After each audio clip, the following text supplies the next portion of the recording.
Merry Christmas, motherfucker. I love a good Christmas movie. I can't actually sit down to watch one because my attention span is ruined from TikTok. Like, the only time I watch movies is when they pop up on my For You page with like Subway Surfers gameplay on the bottom. And I can't watch movies anyway because all the good free streaming sites were taken down. For legal reasons, that was a joke. As a fine and upstanding member of society, I would never do anything as treacherous as pirating movies. You don't believe me? Well, I promise. Pinky promise with a cherry on top. And honestly, I'm sick and tired of Anna being like 3 miles away from my home trying to see me. I'm tired of being redirected to porn sites. I'm tired of worrying if there's like a Russian hacker watching me through my webcam while I'm trying to watch my movie in peace. So I'm gonna spend this Christmas watching movies on YouTube. And hopefully they live up to ones on Netflix because I'm just trying to enjoy my Christmas. And I'm gonna be reviewing them for you guys because I'm just nice like that, you know? Like, I'm just so kind and generous.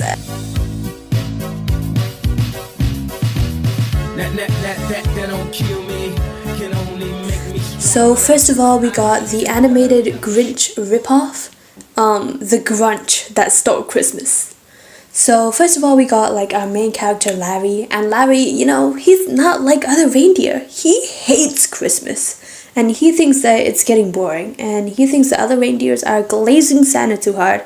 So he starts arguing with the other reindeers about like, well, I call it arguing, but some more creative control would be nice.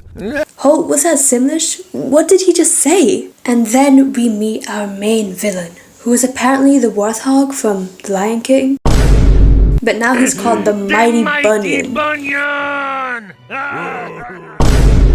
And he starts talking about like how he's gonna use Larry to like ruin Christmas. Why? I don't know. But I swear him and his robot servant has like a little relationship going on. I agree, master. And like Larry takes like a walk outside and the Great Bunyan starts telepathically communicating with him. I can't see you. We're communicating telepathically, Larry. Our minds are connected. We don't need words to know what one another is thinking. Wow, cool. Isn't it though? We can do lots of cool things, Larry. Things you never dreamt of. Or perhaps you have. Yeah? What kind of things, B? Oh, fun things. He sounds like a predator. So then they get started on their plan to make Santa disappear. Or at least they think they did, because the only thing I can focus on in this scene was the Mighty Bunyan's bodacious ass. And then the Mighty Bunyan makes Santa disappear, but then Santa reappears like not even 20 minutes later, and the Mighty Bunyan and his sidekick like break up, and it just ends.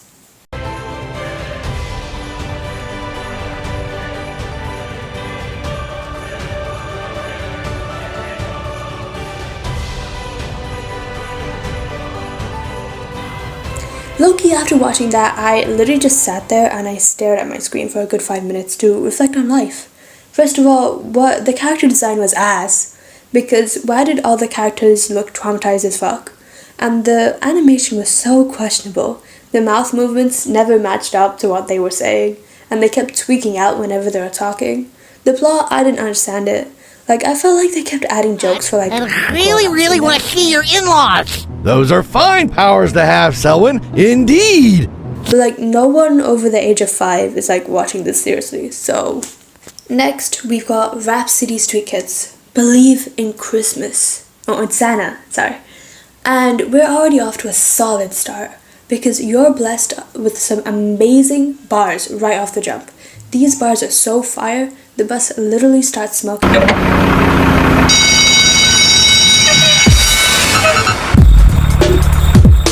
It was the week before Christmas that I'm talking. I spent the day shopping with my grandma walking.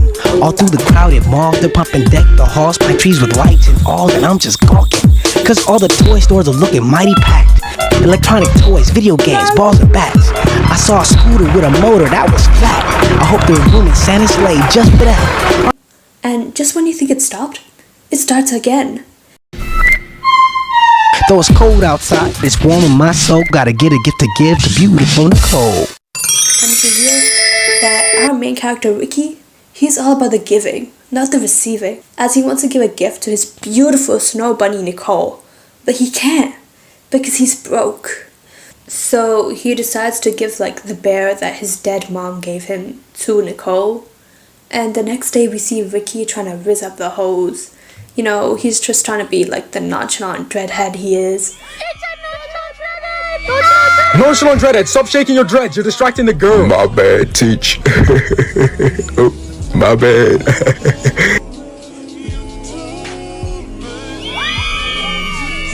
What did I just say, nonchalant dreadhead? But then he falls into the tree and he gets bullied. And it's so hard trying to root for this guy because he keeps getting humiliated over and over again. Watch me, everyone. Watch what I can do. I'll watch you, Nicole. Not you. Ricky. And I didn't think it could get any colder out here. Come on, Lynette. Like, stand up, Ricky. Stand up for yourself. And finally, we get to the part that we're all waiting for. Ricky finally gives the bear to Nicole. You know that's mine. It better be good. This is from the heart. Merry Christmas, Nicole. Have you lost your mind? Are you purposely trying to embarrass me? I can't even exchange this nasty old thing. You might be smart with books, but you sure are stupid. I give you a real gift, and you don't get it.